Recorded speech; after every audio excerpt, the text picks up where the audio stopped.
Hello students, આપણે થોડો problem થયો છે આજે નેટવર્કનો, બરાબર. વારંવાર બ્લર થાય છે, થોડો પ્રોબ્લેમ થાય છે, એટલે ખાલી આજના દિવસ માટે રેકોર્ડેડ લેક્ચર મૂકું છું. 22 ગ્રામ CO2 માંથી 3 × 10⁻22 અણુ કાઢી લેવામાં આવ્યા. તો બાકી વધેલા અણુના મોલ અને દળ શોધો. 22 ગ્રામ CO2 છે, બરાબર. એમાંથી 3 × 10⁻22 જેટલા અણુઓ કાઢી લીધા. તો જે બાકી વધ્યા છે ને એના મોલ અને દળ શોધવાના છે. તો પહેલા તો આપણે એ શોધીએ કે કુલ કેટલા હતા, કુલ કેટલા અણુ હતા, એમાંથી કેટલા અણુ કાઢી લીધા. તો એના માટે હું શું કરું છું બેટા, સૌથી પહેલા મોલ શોધી લઉં.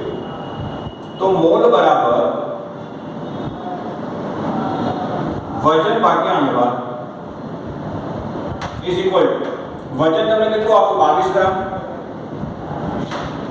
CO2 નો અણુભાર કેટલો 44. કેમ તો કે ઓક્સિજનનો 32 અને કાર્બનનો 12, એટલે 32 + 12 એટલે 44. એટલે કે બેટા 1/2 મોલ થાય,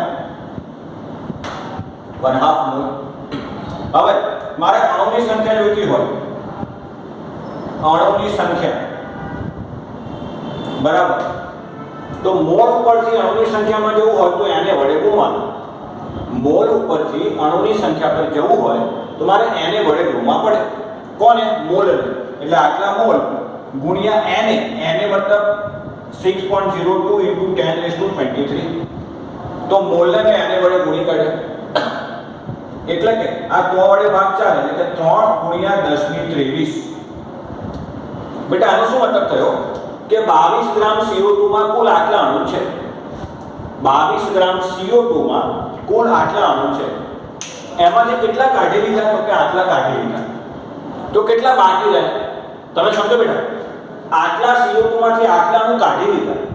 એટલે આપણી પાસે કુલ કેટલા અણુ હતા? તો કે આટલા. એમાંથી આટલા કાઢી લીધા. તો કેટલા વધ્યા? તો બાકી વધેલા અણુ, બાકી વધેલા અણુ બરાબર કુલ અણુ આવ્યા 3 × 10⁻23.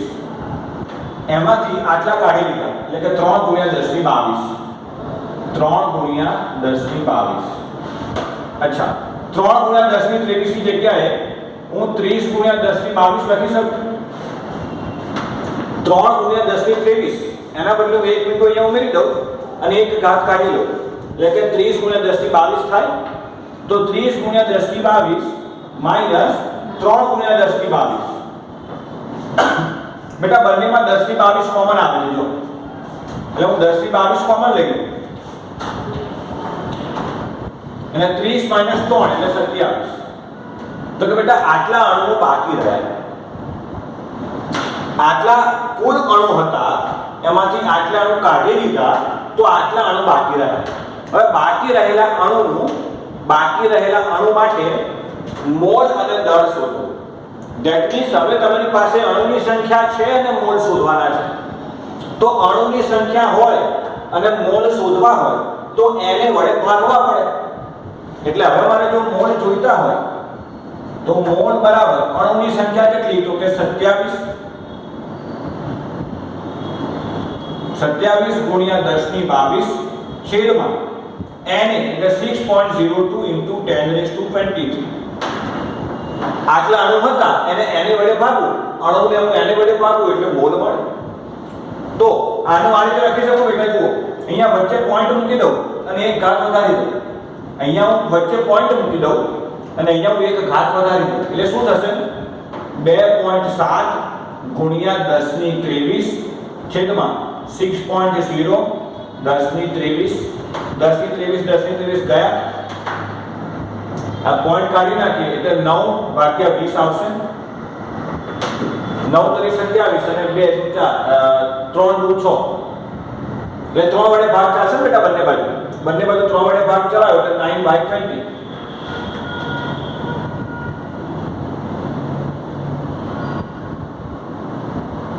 બરાબર બેટા? ઓકે. તો આ થઈ ગયા મોલ. હવે તમારે દળ જોઈએ છે. તો મોલ બરાબર વજન ભાગ્યા અણુભાર. મોલ બરાબર વજન ભાગ્યા અણુભાર. તો વજન બરાબર મોલ ગુણ્યા અણુભાર. મોલ તમે કેટલા લાયા? 9 ભાગ્યા 20 બરાબર. બેટા આ 9 તરી એક પોઈન્ટ તો આમ જવા દો અને અહીંયાથી પણ એક પોઈન્ટ આમ જવા દો. તમે સમજો વસ્તુને. 10 થી 23 ગયા 2.7 છેદમાં 60 એનો આ રીતના લખી શકું 27 છેદમાં 60. અહીંયા આગળ 6.0 છે ને, બંને બાજુ પોઈન્ટ કાઢી લો એટલે 27 છેદમાં 60 અને 9 તરી 27 અને 20 તરી 60 એટલે 9 ભાગ્યા 20 આવશે. એટલે મોલ કેટલા આયા? 9/20 into 44. બસ આનો જવાબ તમારે લાવવાનો. ફરીથી 22 ગ્રામ CO2 માંથી આટલા અણુ મેં કાઢી લીધા, તો બાકી વધેલાના મોલ અને દર શોધો. તો પહેલા તો મેં કુલ કેટલા અણુ હતા તો કે આટલા, એમાંથી મેં કેટલા કાઢી નાખ્યા તો કે આટલા કાઢી નાખ્યા એટલે આટલા વધ્યા. તો જે વધ્યા એના મેં મોલ શોધી કાઢ્યા તો કે 9/20 = 9/20 આવી ગયા. અને એને મેં અણુભાર વડે ગુણી કાઢ્યા એટલે મારા માટે શું થઈ ગયું? એનું વજન આવી ગયું. મોલ બરાબર વજન ભાગ્યા અણુભાર ઉપરથી વજન બરાબર મોલ ગુણ્યા અણુભાર એટલે 9/20 કરીને એનો જવાબ આવી જશે. ઓકે, ચલો એનો સ્ક્રીનશોટ લઈ લો. એના જો એક બીજો દાખલો બનાવો.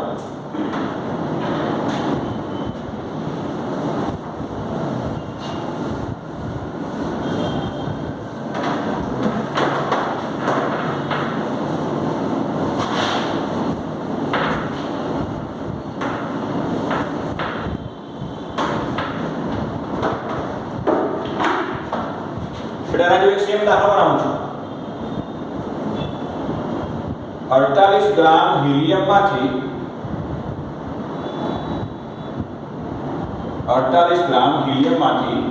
6 × 10⁻23 પરમાણુઓ કાઢી લેવામાં આવે.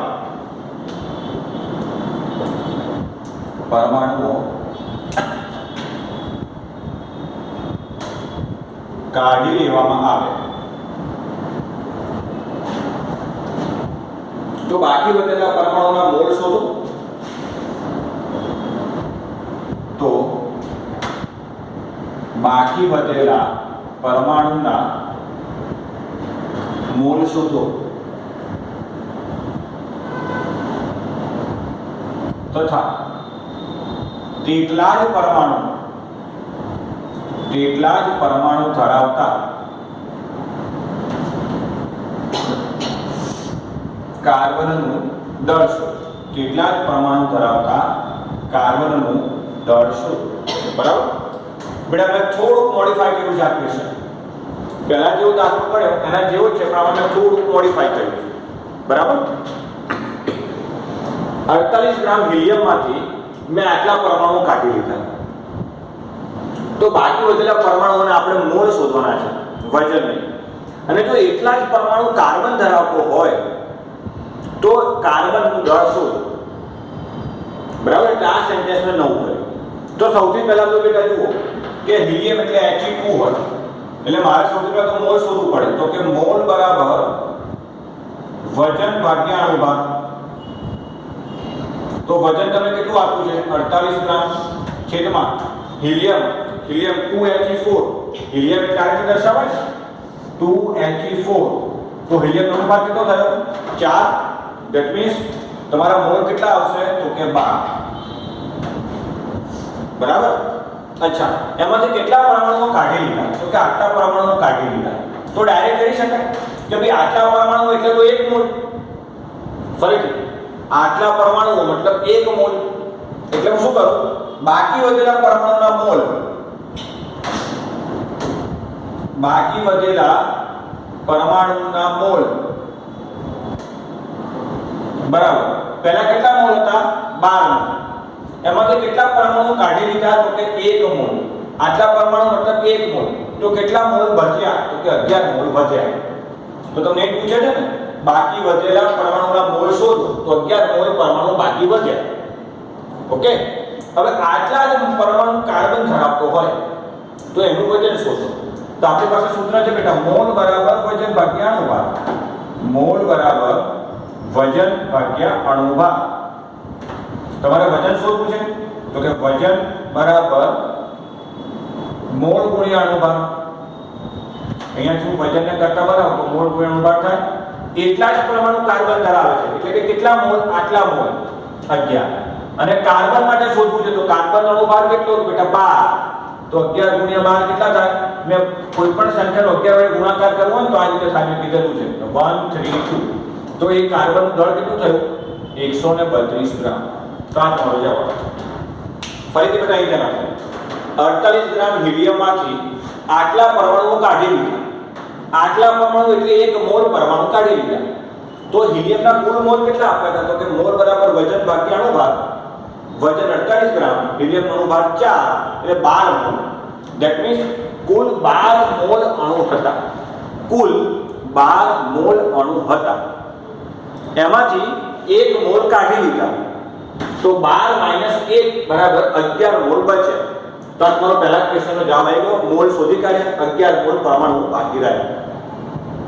હવે આટલા જ પરમાણુઓ કાર્બનમાં હોય તો કાર્બનનું દળ શોધો.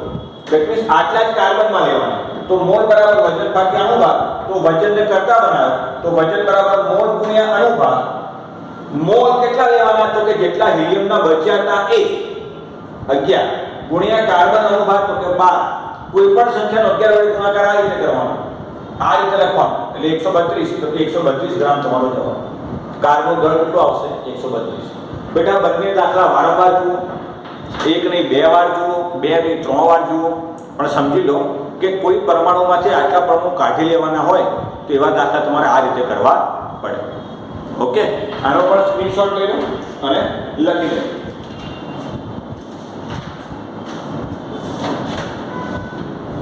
તો બેટા નેક્સ્ટ આપણે વાત લઈએ છે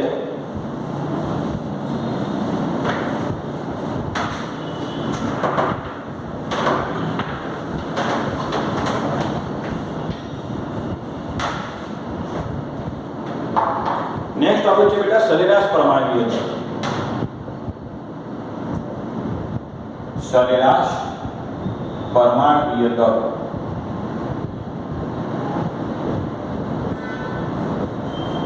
બેટા આનો શું મતલબ થાય સમજો.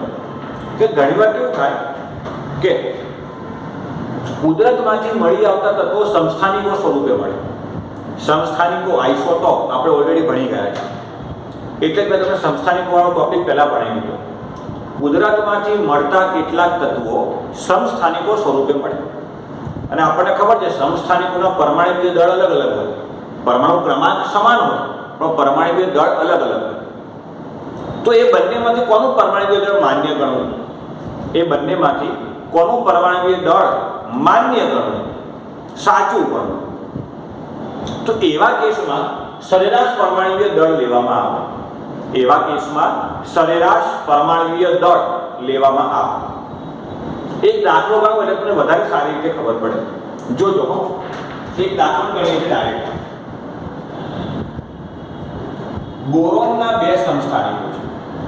બોરોનના 2 સમસ્થાનિકો છે.